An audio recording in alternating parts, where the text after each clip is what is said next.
So if you've been tracking with us throughout this series, you've seen that we've been taking a deeper dive into one of the less attractive parts of Christianity as we've been talking about prophecy. And we've been able to discuss one of the most important prophecies in all of Scripture recently with our discussion on King Nebuchadnezzar's dream of the statue. And if you remember, the statue consisted of different metals and substances. And these substances were symbolic of different nations who all had the same goal. Each nation represented on this statue would seek to grow out its empire and maintain power forever. But maintaining doesn't encompass the full scope of these kings' ambitions. The kings didn't want to just maintain control, but they wanted to expand it as well. And when you consider the motives of these kings, you can't help but notice the unhealthy God complex that they had. Like, their pride and arrogance was next level. For these kings, expanding their empires was more about immortalizing themselves in the minds of the people who served them.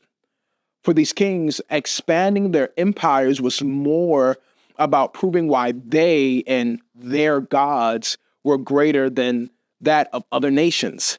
So this meant that each ruler desired to make their own reputation greater. This meant that each ruler desired to make their culture, their way of living, more prominent. And ultimately, this meant that the kings wanted to make themselves more like God. We see this in Nebuchadnezzar in Babylon. We see this with Darius in Persia. We see this with Alexander in Greece. And hopefully, we'll be able to see how this trend continues with the Iron Kingdom, Rome. Today, we're going to be discussing the fourth kingdom that appears on the statue. And if you remember the imagery of Nebuchadnezzar's dream, you'd remember that the fourth kingdom was symbolized with iron and that it covered the calves of the statue. And I've said it already, but we're going to be looking into the evidence to see why the Roman Empire fits into this section. Now, what's interesting to note is that just as Greece was known for its use of bronze, Rome was known for its use of iron. Listen to this. Rome was the major influence to complete most nations' shifts from using bronze to using iron. Just as bronze was stronger and more durable than copper, iron was stronger and more durable than bronze. So iron became commonly used throughout the Roman Empire for weapons, armor, all forms of architecture, arts and crafts, and household items. So Rome took its iron very seriously. Yet, this is just the beginning of what makes Rome the best candidate for being the Iron Kingdom. What's also important to consider about Rome is that it became the most powerful state in the world by the first century. First, through methodical battles against nations such as Greece, Rome had gained control over several city-states. It's crucial to know that Rome had such a strong political strategy. Rome would watch other nations fight. Then they would propose an alliance to the weaker, defeated party. And that party would accept this treaty and become part of Rome. It's crazy to think that this would work, but this made Rome a beast, to the extent that they were able to capture Macedonia and crush the Greek Republic. But after overcoming other nations, Rome had to settle its internal conflicts amongst the factions that had formed within. It was Augustus Caesar who would come out victorious over the civil wars that plagued Rome in the first century. And it was under his rule that Rome would take its steps to becoming an empire. See, Augustus established a new political system, giving himself much power over the nation. This power gave him the opportunity to suggest beautification projects that would enhance the city's image.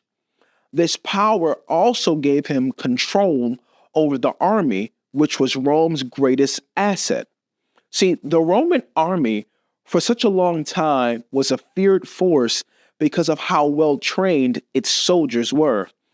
And it was this army that contributed to the Roman Empire remaining in power for over 500 years. Yet the Roman Empire was not without its issues. Despite the fact that it lasted for over 500 years, those 500 years had issues. As we've already discussed, the empire began after several civil wars within the Roman Republic. And unlike the kingdoms that came before this one, there were consistent attempts against the ruler of the time. There were a number of assassination attempts to oust the occupying ruler for another one. So the loyalty that Nebuchadnezzar commanded over his people wasn't present in Rome. In addition, the economy of Rome was fragile. For one, it was based heavily on slave labor that made the rich richer at the expense of the poor. So when Rome's expansion efforts halted, so did their steady influx of new slaves to keep labor efforts up. And with this struggling, the economy would suffer and cause wealthier families to feud against each other even more. But these things aren't as major in my view. One of the things that makes the Roman Empire lesser than each of the previous ones is that it adopted another nation's culture. When Rome adopted Greek culture and fused much of it with their own practices, it revealed that there was a lacking of cultural identity, to the extent that the Romans even adopted some of the gods and goddesses of the Greeks into their Roman pantheon. This is what Greco-Roman culture was all about. It was a fusion of cultures that came together. Yet the issue from an imperial standpoint is that it wasn't purely Roman. Babylonians had an identity. The Persians had an identity. And even the Greeks, though short-lived, had their own identity. Yet Rome's identity was partially inherited from another nation. So it makes sense for Rome to be the kingdom symbolized by iron. Despite how much Rome had expanded its reach and power, it was not built well enough to handle its size. This then led to the emperor having to split Rome into smaller parts to make it more manageable.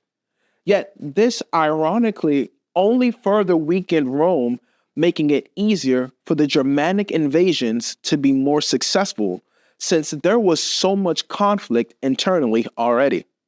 So the Roman Empire ultimately came to an end, just like the other empires before it. It met its end. And once again, it was caused by the way in which the empire was constructed. The main issue with these powers is that they are not built to last forever. They may desire to last forever, but because of their own flaws in their construction, they will always fall. And society built on sin will always fall. And that's what happened with Babylon, Persia, Greece, and now Rome. Yet we're not finished. There's one more power for us to cover. So be sure to come back next time as we cover the final political power of Nebuchadnezzar's dream. See you soon.